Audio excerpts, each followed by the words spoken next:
امتحانیه، روز روز امتحان آخر الزمانیه. جنگ اعتقاد، جنگ جهانیه. روزگار فتنه های دجال علیه سید خراسانیه. چه امتحانیه، روز روز امتحان آخر الزمانیه.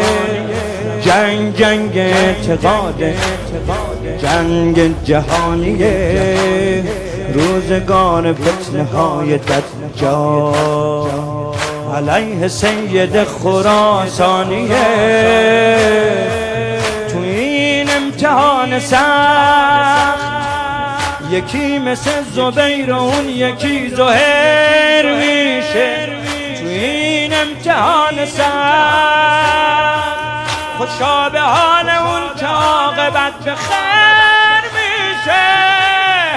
ای جوون نترسی اگر زخم ما نمک میخوره، چون که با همین فتنه ها دین ما محک میخوره.